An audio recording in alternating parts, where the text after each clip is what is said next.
how much value is earned by creating something. Right now, we default to like the founder should keep all that they possibly can, and then investors get a chunk and employees get as little as you can possibly give them. And that is the right way to make a cap structure of a company. To me, it's like, what is the founding worth? I estimated like 10%. And that the other 90% of the value comes from everything else that happens from there. Hello friends, Jess here from Seed Club. Welcome to Season 3 of Building at the Edges. We host conversations with the top innovators, thinkers, and builders at the intersection of crypto and community. Yancey, thanks for being on the pod, my friend. Such a pleasure. The post that you're putting out has got me feeling all sorts of ways. Because I think we're in this moment that you do capture quite well in that piece around sort of like a shifting of eras, right? Like there's lessons learned. Many of those lessons are learned in a very acute way, feeling them financially as it ripples out into the ecosystem more generally. And so without a doubt, something new is emerging from here. I'm not convinced of what that actually is right now. I agree with you that it's a shift in eras. You've been longer in this world than I have, maybe by about a year or something, which, as we know, is like a decade. And the internet in general is like this, but this is a space where people are really riffing on each other's ideas, building on each other's concepts. And that's how you end up with a lot of jargon or a lot of broad phrases that their meaning is quite contested because they are just like these kind of shibboleths that show that you belong or you know what's up. But like the actual depth of understanding or critical thought is often less the case. And this is the problem of jargon. It makes people feel like in the in crowd, but actually it's kind of alienating and also kind of limits your understanding of a space. And so I think when you can break through jargon or just get closer to what's really at stake or what really matters, I think that's an important step. And when I look at the past 2 years, earlier this year, we both saw each other at MCon, which is the Meta Cartel event put on by our friend Peter Pan. And there was a panel there called something like, how did DAOs spend $100 million over the past year and accomplish absolutely nothing? It's something like that. And, Peter's like, tell me the lie in that title, like prove the opposite of that. And I think that those are the kinds of things that happen when everyone is just coasting on, hey, this is what we're doing, right? But there's not that critical thought to ask, where's it going? And does someone know where we're going? Is there a point to what we're doing? And so this is obviously a moment where that's happening in every part of the economy and people's actual lives, just like the start of COVID was one of those moments. This is another one of those moments. And yeah, it's dangerous to predict anything at a time like this. But when I think about what I've learned in Metalabel and just the way we see the world, I think the future of crypto, I'm very ambivalent about, and honestly, don't really care. I don't think it's important to the future of humanity. I think information being on chain and the internet having an on-chain root, I actually do think is quite important from a lot of perspectives. And so I think we're at a moment where crypto and on-chain become separated as related things, but not the same thing. I know this is going to be a good conversation already because there's like 14 different directions I want to go in. So let's unpack that. I don't know when you're posting this piece, but you make a compelling argument. I love how everybody pulls out Colada Perez at these times of shifts as well. And there's that one image that's going around, and I think you use it very well in your post. If bubbles are bringing in new energy and new capital and building new infrastructure, and then there's an inevitable crash, theoretically, there's some infrastructure left that future entrepreneurs or builders or creators will take to build something meaningful out of it. And so there's sort of this end of an era, and I think many people are sort of gearing up, or at least back into this exploration mode of like, what is the next thing? And I would love for you to unpack that a little bit. Like you just said, I don't know if crypto is actually important for the future of humanity, but having information on chain is. So why? Yeah. So I have a piece that by the time this is up will have been published with Zora called The On-Chain Era that basically argues that the ETH merge was a critical moment where Ethereum went from this very expensive, energy inefficient, polluting world computer that was very slow and impossible to do most things, to now something that's increasingly has practical utility. And what it is resulting in and what it will result in is more and more information, and especially, I think, art and culture moving on-chain. And the benefit of these works moving on-chain is that you create universal records of existence for all these creative works. And once you have a universal record of a work, then you have a post-platform format, something that doesn't live isolated within just one space, but that it can exist everywhere. So like the reason why Xbox Live points are less valuable than like ETH is because you can use ETH theoretically everywhere and not like an Xbox Live point. But similarly, creative works that right now are maybe trapped in a YouTube upload or might perish within a platform or only have a utility within one space, I think that is going to reveal itself to be a real limitation. And that, ironically, to me, I see blockchains as quite centralized. It's a centralized source of information. It is a canonical source of information that is distributed across many computers. But that centralization of a blockchain is actually incredibly important because that's what allows these things to be built upon, to have utility in different contexts. And so in the case of Metalabel, we're introducing a format, reintroducing and reinventing the record, which in a past era meant like a music album. But in our case, we think of it as a record of creation, and we're creating a format where creative people can package and sell editions of their work on chain. And there is a NFT container and wrapper to that. But inside that record can be access to a physical work, a ticket to an event, a download, all sorts of things that can be held for posterity and can retain their value and provenance because they're on chain, because they're not sitting on a Google Cloud server, they're not sitting in one isolated place. And if you apply the same concept to many forms of core information or personal identities, you get into a world where as individuals and as groups, we have sovereignty over our identities. And it's not like Facebook has one version of my identity and Google has another, and they're all manipulating us with ads or whatever. Instead, our identity and what we've made is something that we own and control, and we carry around with us to different places. And that is the on-chain era. And I think that the ETH merge makes that practically possible.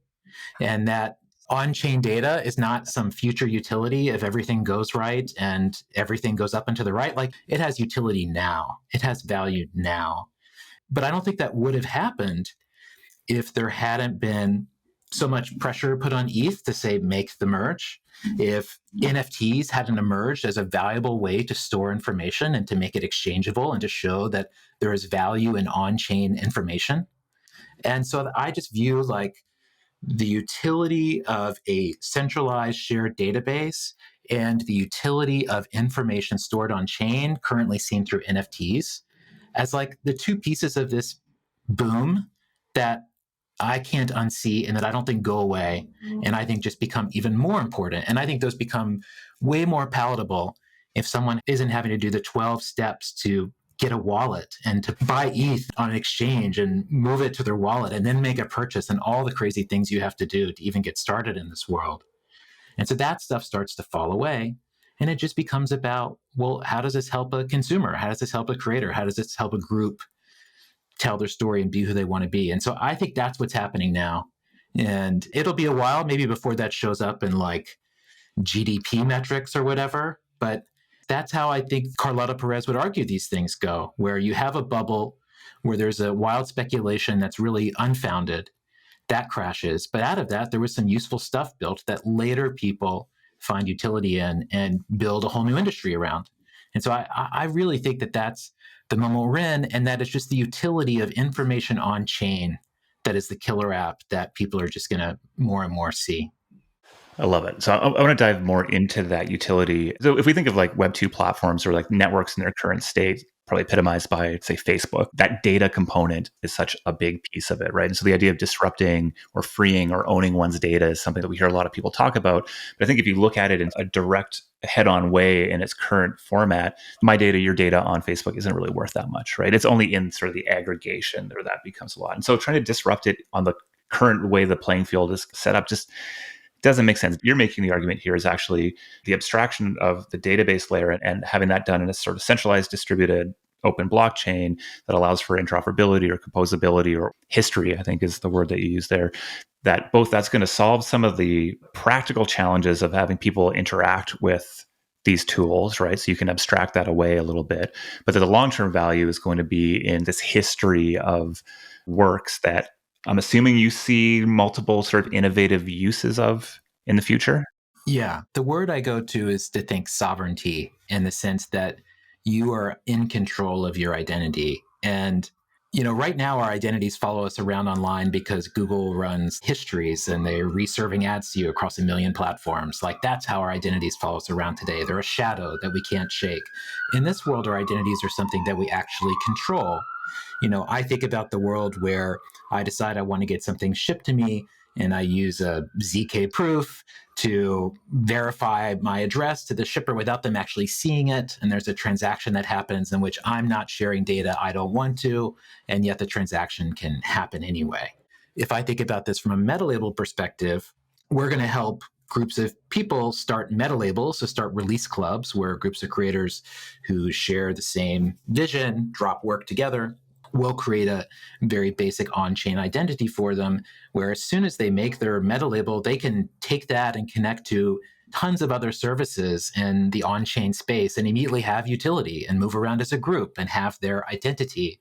And that identity is something that is held and defined by them, not by an individual platform. And so what that leads to is a world where we are deciding how other platforms interact with us, not us like accepting a terms of use we didn't read and then who knows what happens to us. I agree with you. I don't think about this in like a Andrew Yang, like we got to monetize our data. Look at Facebook's market cap, and if you divide that by 5 billion people, I don't think that at all. I think there's more an emotional value, a historical value, people feeling secure in what they're doing kind of value that comes out of this. I don't think this part will be immediate. I would guess this is farther into the on-chain cycle that we start getting into this world. But if you just think about the benefits of a piece of data or a piece of history living in a publicly accessible database, this is the kind of world that you see. And I have a 6-year-old kid and he knows what the internet is. And I'm pretty sure his concept of the internet is like what a blockchain is, where there's this magical thing that we connect our computers to and it tells us what the weather is going to be. It's an oracle of a kind. That's how, when we're kids, what we think the internet is doing. And to me, that is what this on-chain world looks like.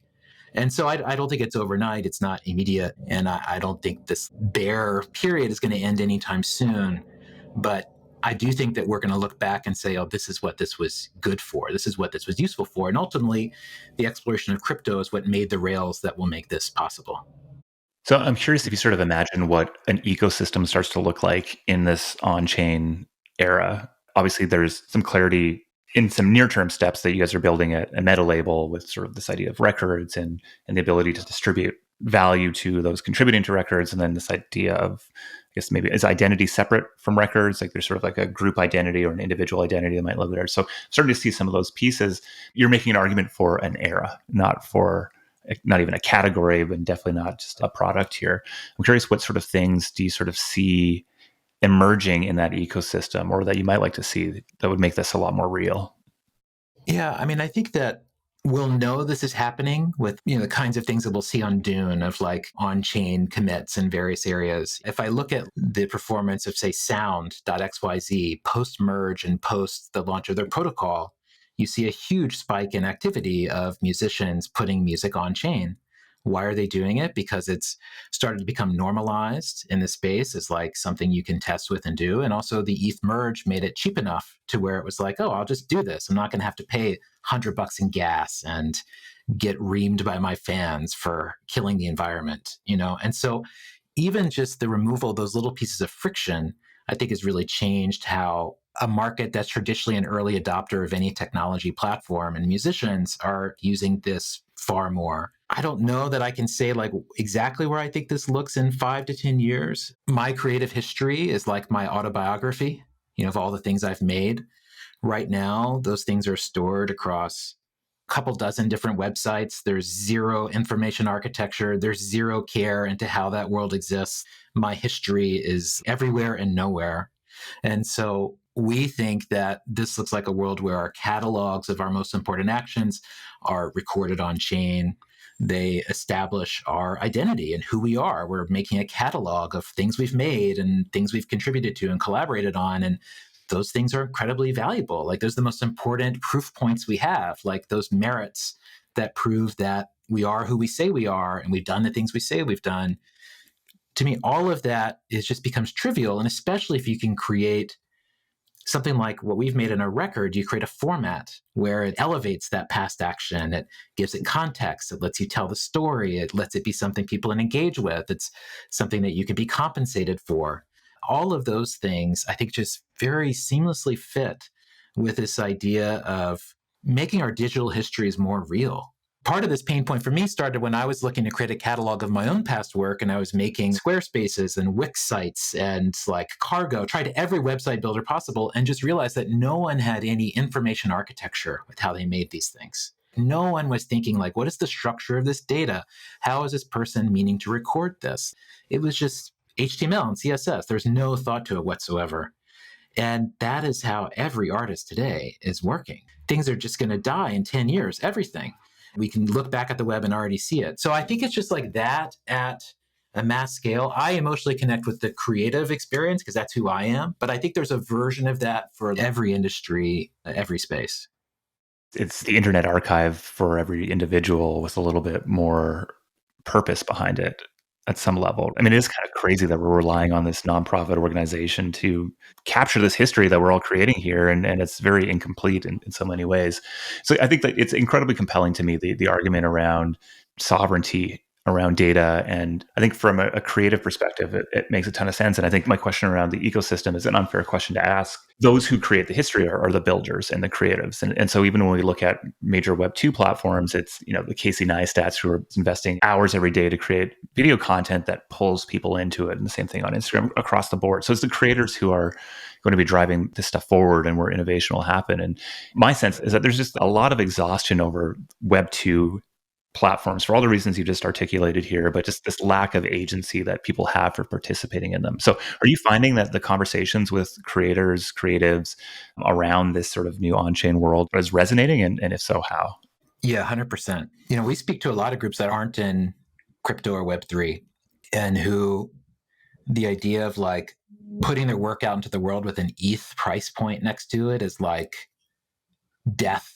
It's like a self-immolation in front of their fan bases. But if we talk to them about the on-chain world, if we talk to them about creating catalogs, if we talk to them about creating records, if we talk to them about how renting access to creative work has devalued creative work online, like no one disagrees with that. Everyone can see that, oh yeah, like people used to pay for things I made. Now no one directly pays me for anything anymore unless I like do a Kickstarter or Patreon and, work it that way.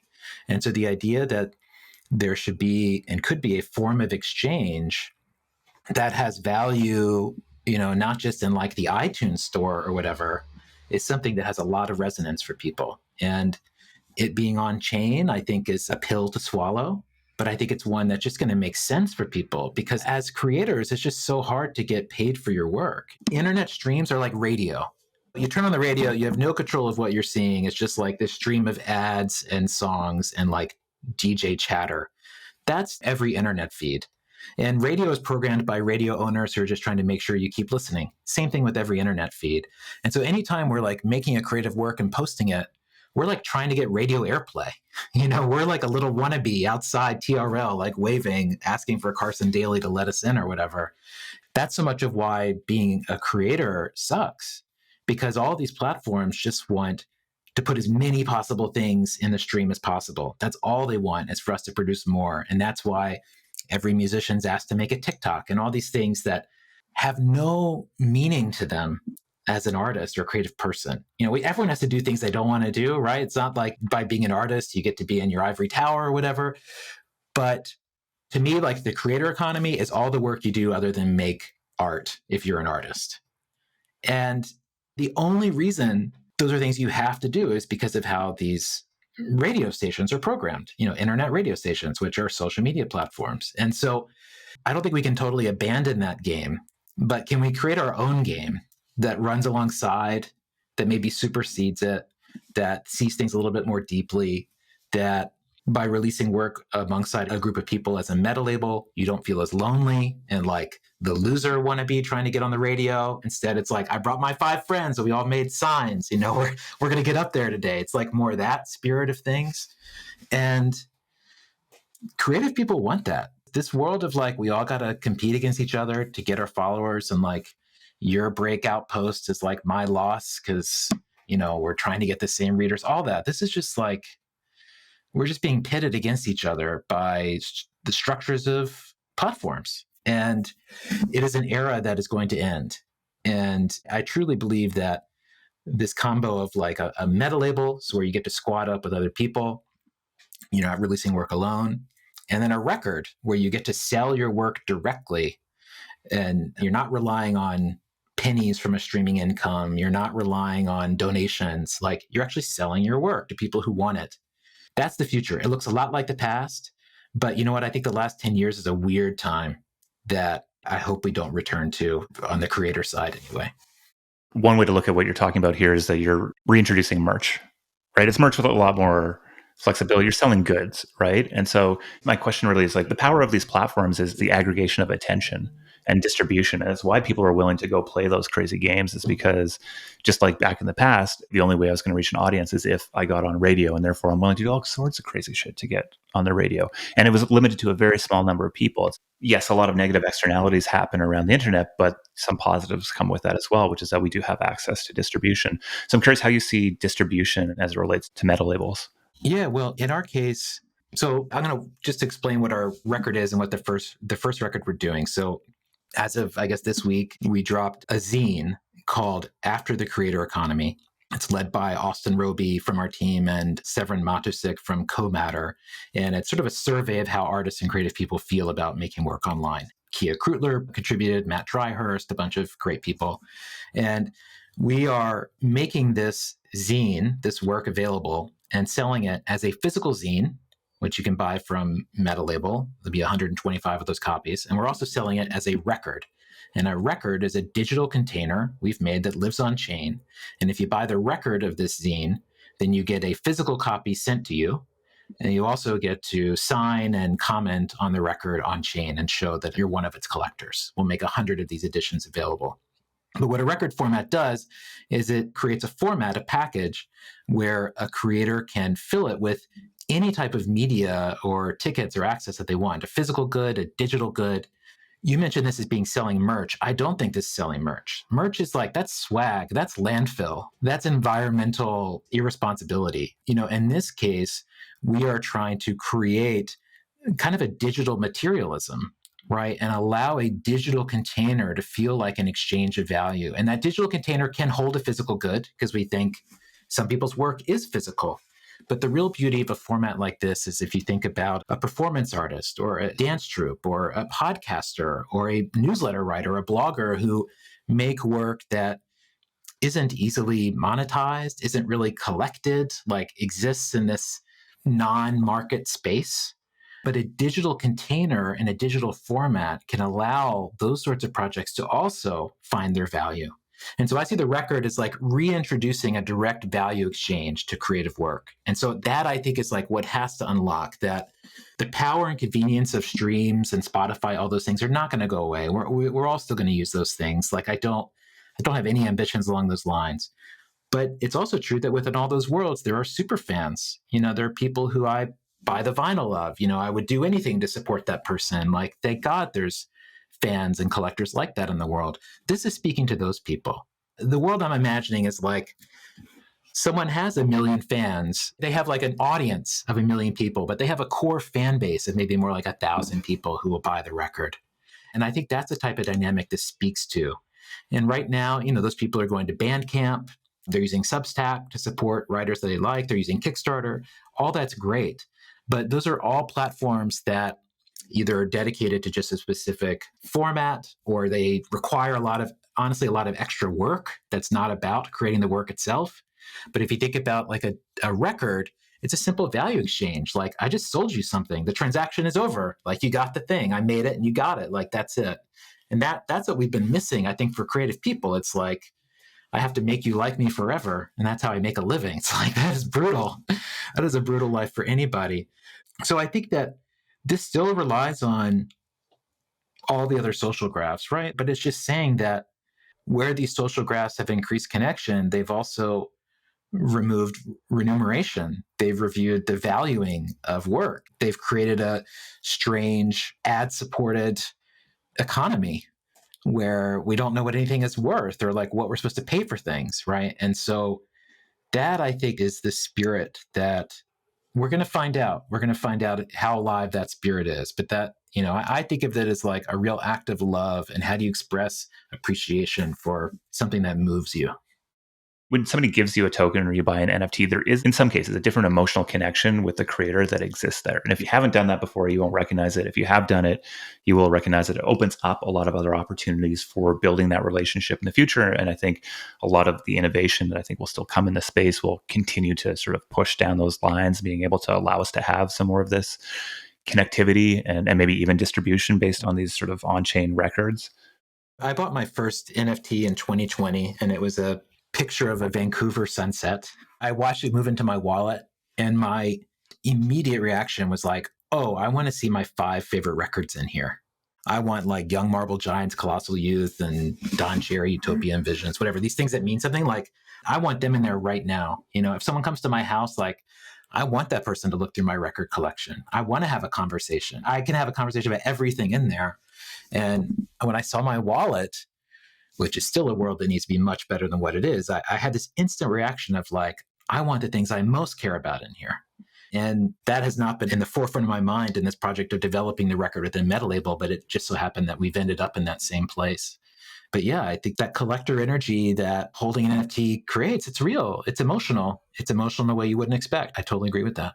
I'm curious how much of like your experience in building Kickstarter and some of the learnings that came from that have informed the work that you're doing right now with other meta labels in general, or specifically with like the records and this on-chain era exploration.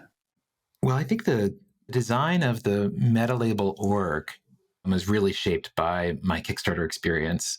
A few things. Number one, that this is a broad generalization, but in general, as a creative org, the bigger you become, the less fun and less creative you become.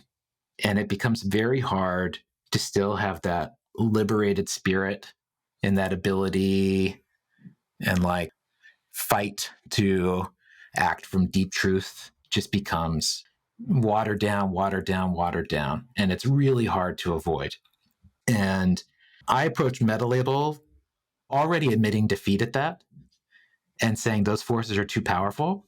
And so instead proposed a structure that we've adopted where, so Metalabel, we are structured to have 12 full-time seats lifetime. So it's an org that has 12 seats. We're a partnership that has 12 seats. All 12 of those seats, right now, 6 of them are filled. We all get paid the same amount. We all get paid 150K flat comp across the board for all of us. And also everyone has like a partner level ownership in the project. When we first started, it was Rob Kalin, who started Etsy. He and I working on a different project, and we adopted a basic 50-50 split. We're co-CEOs, co-founders, 50-50 split. And then as the Metalabel concept emerged, like everything about that felt wrong. And so we changed our equity and we took our equity down. I took my equity down to 10%. Rob took his down to 5%. And we gave all of our other team members who are all co-founders also all have 5%. So we decided to be a core member of Metalabel at this point means you own 5% of the project. And we granted me an additional 5% because I had the idea and I brought people together. And so we adopted this like hyper egalitarian ownership and comp structure from the very beginning, which is a response to my Kickstarter experience in a lot of ways. And then the other thing that we've done is structurally we operate as a heterarchy. Heterarchy. This is probably a new word for people. A heterarchy is a fluid hierarchy. So in a hierarchy, there's a leader who's empowered to make decisions. Other people follow what they say. In a heterarchy, there are still hierarchies. However, that hierarchy changes based on the context.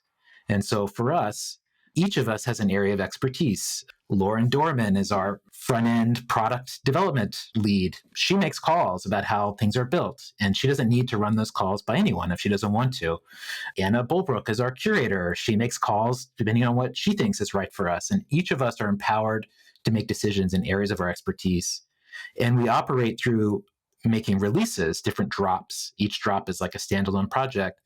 And we also have a culture where whoever's idea it was, they're the leader and director of that drop. And so they're making the calls about what's the tone, what's the content, like how are we doing it? And the rest of us are supporting them. And so, we believe that hierarchies are extremely important for moving quickly, for making sure like the most qualified people are making the most important decisions, but that leadership should be fluid. The challenge and the problem of today's structures is you're expecting one person to be the leader, the supreme leader, and everything filters through them. We have enough evidence at this point to say that is a faulty model. But I also don't believe leaderlessness is a viable model at all. And so a structure like a heterarchy to me is a way to try to preserve a creative culture where everyone's a peer and a principal, like it's very egalitarian, very flat, but you're trying not to lose yourself in groupthink and, overly democratic decision making in areas where decisions should really be expertise driven. And so, we're still working through how these models scale in a world where Metalabel becomes very successful and like we need to do a lot of customer service and all of that. This model becomes challenged, but we have theories about how we're going to approach that we'll be trying in the new year.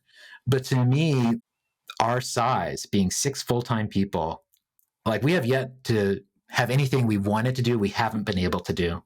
And in fact, we operate with incredible speed and it's fun. It's really fun. And so how long can that last? How long can you keep good creative people together? And the experience of the last project I did, which, is 12 years of my life, was smaller the better. The more you can act from a place of conviction, the better. The less layers, the better. And so in many ways, I'm kind of hard reacting against a lot of what I didn't like about that experience in designing this project. And I've been so lucky in our squad. But that to me makes a lot of sense as an organizational structure. And so I think heterarchies might be like the 21st century org structure because I think they make a lot of sense and they're quite elegant, I think, especially with asynchronous online groups as well. It sounds like you're being very explicit about where ownership over a project or idea lies. And I think you've laid out a few basic rules here, but I'm curious, is that just sort of an emergent thing that seems to gain consensus, or are you being very particular in how that's executed on? My previous experience, like running Bento Society, which is another project I did, I was like the leader of that project and I was the source of all truth in that project. And it was not enjoyable. And I really didn't want to be for a lot of things. I wanted that to be distributed. I wanted that to be shared, but it just didn't work out that way. And we're complicit in our situation. So I was complicit in that for sure. But I think that if you don't assign responsibilities or make them available, then you'll just default to traditional structures. You'll default to the mean. You'll default to what's easy. The way orgs become slowed down by layers of administrative and managerial roles is like every step of the way, everything you're doing makes perfect sense. There's like it's obvious. You're just doing the smart thing. It's what everybody does. You have to get this person. But what happens is you wake up with an org that's no longer creative, that no longer fights for its mission, and you have an org that exists to promote itself and to promote like its own bureaucracy and managerial structure. And it happens faster than you can imagine. And so those are things I think you have to be very opinionated about. The way I view these is like, yeah, I admit defeat. I'm not strong enough. I'm not strong enough to withstand those pressures. So I have to design a structure where they become practically impossible or close to it. And maybe in that world, we can survive a little bit longer than others might. But I really think the smaller you are, the better you are. And for us, especially in this, bear market, like our burn is nothing. We're 6 people. We love what we do together. We can execute things at an extremely high level. And like, what more could I want than this type of experience? That resonates with me deeply. I often describe sort of the building of the organization, especially at C Club, as a bit of a yo-yo where we're sort of reacting to the issues at hand, but it can so easily be a pendulum that swings you too hard in one other direction. And one of the pieces that I think is very relevant for most on-chain organizations is this idea of like structure versus structurelessness, or how do you get stuff done while also scaling, growing, matching whatever sort of the demand in the world is. And very unintentionally, even with the intentions of not ending up with too much structure or too little structure, you end up either having one or either at different points in time in your growth, and it sneaks up. And what's the hard part is being able to have awareness or visibility in it, because it's like the frog in the boiling water type stuff. Like the water is just, it's warm, baby, and we're fine in here. And then all of a sudden something happens and you're like, holy fuck, what are we doing here? And everybody's doing the right thing. No one is, there's nothing along the way that feels like, oh, did we just take a wrong turn? You just end up in a place you didn't want to. No shade on like heads of marketing, but like the moment you hire a head of marketing, you don't know it, but you just hired 19 people, because those are roles that just like seemingly only exist to have large teams of people running processes of things. And not that that's not the right way to do certain things, but like you do that and it's very easy to lose your soul. It's actually harder not to lose your soul in those sorts of moves than it is to keep it. And so my first rodeo, I did not know any of this. I mean, we had our own instincts. I'd been in orgs that were poorly run. And so all my best leadership lessons were learned from being in workplaces where I was like, I will never do that to anybody. Like if I'm ever a boss ever, I will never do what this person just did to us. So that was like a powerful motivator. But it's hard to know these things if you're doing it the first time. Or, I mean, for us, we were initially like, basically LARPing, like reading Fred Wilson blog posts in 2007, trying to figure out what an entrepreneur is. Right. And that's how a lot of us are doing it. And the shame today is like people read Twitter. And of course, the people who have viral tweets about entrepreneurship on Twitter are not entrepreneurs. They're people who read a blog post once and are like, they're like, let me tell you about this blog post I read. That's every tweet. These tweet threads are killing me, man. They're just killing me. I just can't. Yeah. Here's the thing, though. The people who know see through them, and the people who write them know that the people who know see through them. So it is even in their virality, it is a sad experience. I feel for those folks. Yeah, I mean, I think I woke up and before I had coffee the other day, tweeted something out that was like, "Can we just build instead of sending stupid tweet threads all day?" I mean, hopefully I was a little more eloquent than that, but it was just 10 of them in a row. And I'm like, this is just such bullshit. It's all bullshit. The reason why people tweet in Web3 so much is because no one has any customers. So it's the only thing you can do. Yeah, thought leadership, man. It's all about get the vibes and the brand building out there. Well, so I think like the post and sort of the on-chain world that you're describing, it feels so aligned with who you are. And so it makes a ton of sense that is the opportunity you see. And I totally agree with you. I think there's a rich opportunity in this on-chain histories, information composability. Super excited about it.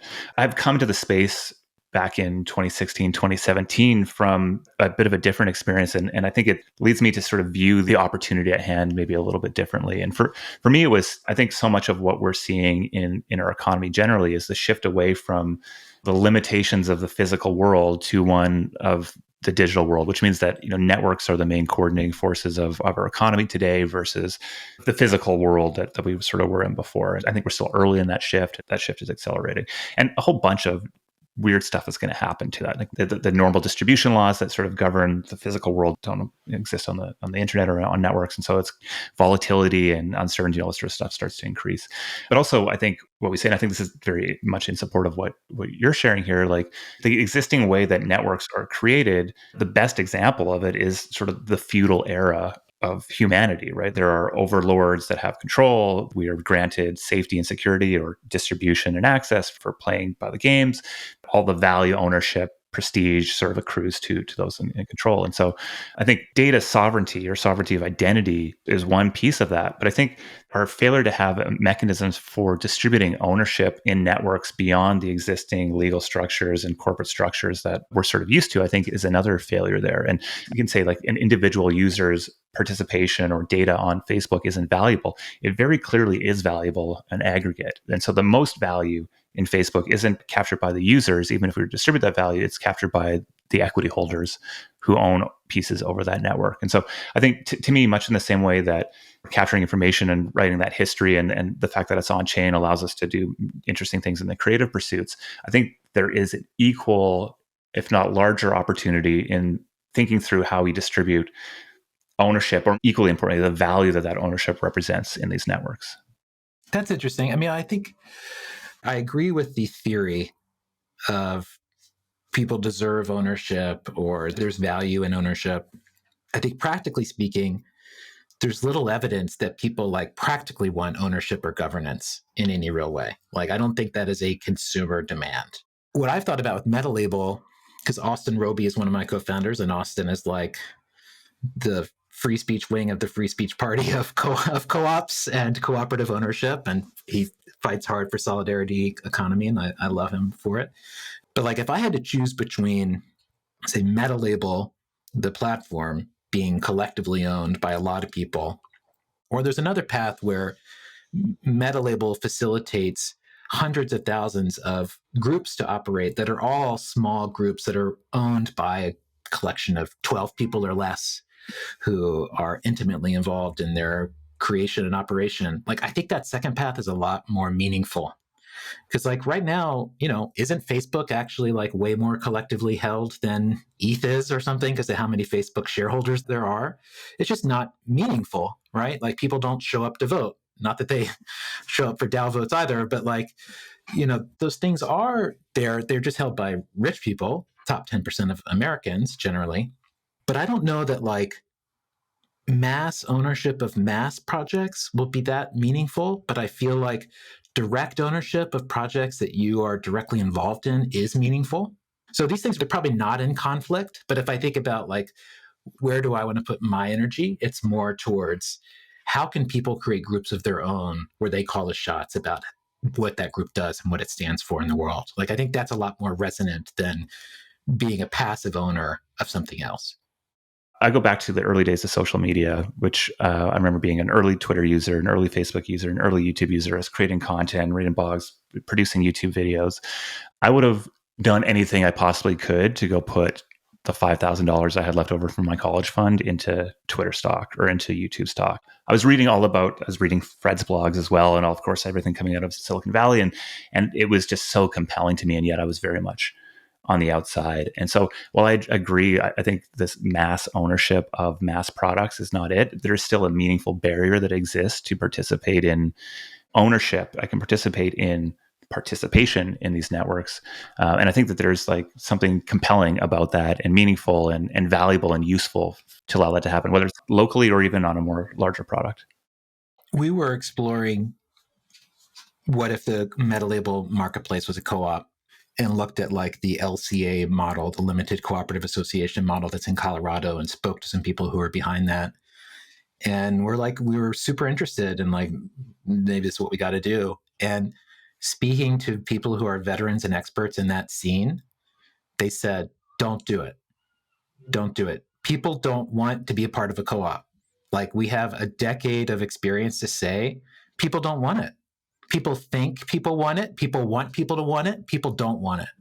I agree. I don't think co-ops are the thing, but I think there's a difference between ownership and management and participation. And like I think that what we're seeing in DAOs right now is that a very small number of people are actually doing the vast majority of work to push value forward, and that's just going to persist. But it also is a meaningful different thing to say that I own a piece of the Ethereum network, or I own a piece of the Bitcoin network, or I own a number of Chromie Squiggles or a C Club or of whatever. And I think that is meaningful. I think like where we started this conversation, and it's what a good time to almost wrap up, is around like the fuzziness of jargon. And I think that's what I'm really see here is that ownership doesn't capture the nuance here. Governance doesn't capture the nuance here. There's both a more of an emotional and cultural connection to it, a speculative connection to it that I think still exists. And that's a whole other conversation. Yeah, well, Vitalik had a great tweet the other day about It's not a great tweet. governance tokens. Yeah, well, I personally, I think it's possible that the governance token model that DeFi created will be an era, a blip, but that one that will have major SEC implications and will prove to be like quite problematic. I agree. If I think about Metalabel, like, I don't want to distribute decision making for this project. Like, this is our art, and we're making our art so other people can make their art. And there's plenty of space for other people to use as a canvas to influence it. And we'll listen to people, we'll talk to members, all of that. I'm not interested in broad governance, particularly, maybe in some areas, but in generally not.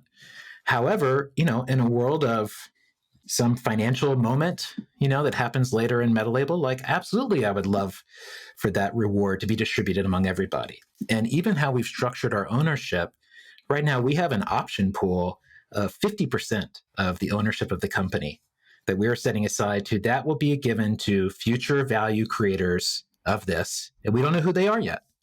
Those are probably future employees. Those could be Metalabels. Like, who knows how that's going to play out? But we want that optionality as more instruments become legal, as there become clearer lines about how to do this. Like, we do view this as ultimately a collective effort. right? But I don't think the methods right now work very well. No argument there. I think the stance that I want to make sure that I'm always in and find it very difficult to be in all the time is just that of an eager explorer. There's so much personally that I feel myself for giving clear, concise answers, solving people's problems. When the reality is, we're honest about where we stand as an industry, as a space. If we're talking about the DAO space, we don't know. And I think when you say that to some people, it means like, oh, this is maybe not a thing. I'm not saying it. I think it's a very worthwhile thing to explore. I think there's a ton of opportunity here, but I think doing it from an honest standpoint of like, we don't know how to best distribute value. We don't know what the best structures are, et cetera. And so what I hear in your answer here is really of like, you're actually using the tools that you're comfortable with that exist within the corporate world right now. You're actually structuring for a lot of optionality in the future as far as how you might distribute that value to team members, to others, et cetera. And I think I would just sort of say, as we zoom back and look at what we're trying to achieve here, which I think is, creating valuable things that people want to be part of, that create value in the world, and to do that in a way that actually hopefully lifts many others up with us in that process, that we should be very open to any and all tools that will allow us to do it. Well, I found myself thinking like, how much value is earned by creating something? Like right now we default to like the founder should keep all that they possibly can for themselves. And then investors get a chunk and employees get as little as you can possibly give them. And that is the right way to capitalize, to make a cap structure of a company. To me, it's like, what is the founding worth? I estimated like 10%. That's what I think founding the thing is worth. And that there's like the other 90% of the value comes from everything else that happens from there. And so why do you have an ownership structure that already assigns 90% of that value to like the three people who were there the day it started? It's absurd, except it's clear. It's like rational. It's like rational economic actor, but it doesn't see this big picture. And so I want to solve for that big picture. Like you, I want to be open to what are the right solutions to doing it. I have confessed to have been, quite skeptical of the solutions that the DAO space has offered the past year and a half. And, to really go full circle, being in Seed Club '04 was a great deep dive because, one of the first speakers was like Zhang from FWB, basically being like, yo, think twice about a token, which I felt like was like some real alpha at that moment, to have even them being like, there's a lot of things to be aware of here that you might not want to have happen to your project. And like that, I just appreciated so much from the Seed Club experience, that it wasn't rah-rah, that it was like real. I mean, we spent a lot of time thinking about how to ensure that we can protect against the rampant sort of speculative natures that can kind of emerge from the hyper financialization of creative or networks or whatever. And I think that's going to serve us long term. I think it's an absolute privilege to get to work on these things. Like, we're lucky human beings, Yancey, that we have the wherewithal and the luck to be where we're at right now and to get to work on these fascinating things. And nothing else I want to be doing. So very much orienting towards a long career, trying to figure this stuff out. And I love the fact that I know that I'm wrong about so many things, right? But I think like the thing that I'm also most excited about is what we see at C Club, and is people just not knowing and still jumping in and figuring it out and doing it from the perspective of being an eager explorer first and foremost. Because I think that's how we move things forward. If people do that and remain curious, don't assume everyone knows what they're talking about. And I think most importantly, like center your own purpose and center the things that really feel right to you. Like that will guide you. Like where Metalabel is, a year ago, we didn't really know what we were doing. We didn't know what our product was going to be. We struggled to define a Metalabel. Like last January, we put up a basic placeholder website, and here we are a year later with a really fleshed out product vision. I think a compelling story, something new that I think is going to be meaningful and like could be game changing for some groups. And, we just like never lost focus on our purpose and like how we wanted to work together. And by holding true to those things, it's like the pieces came together in a way that was just magic, just nonstop magic. And it's because we weren't searching for what are we? What is our purpose? Why? Like those are things we knew. And once we had those pillars in place, it's just how many iterations you get to work together to make something. And then you learn and you manifest and you end up where even farther than you possibly, thought you could have been.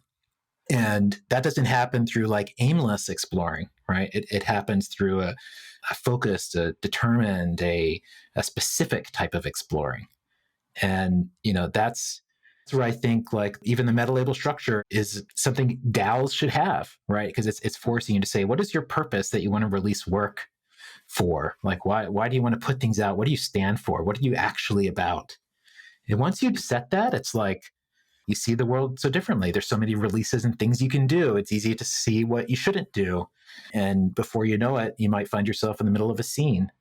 And I think every one of the projects in our space, that's kind of what we're all working towards. And I've learned from a lot of great ones, including yours.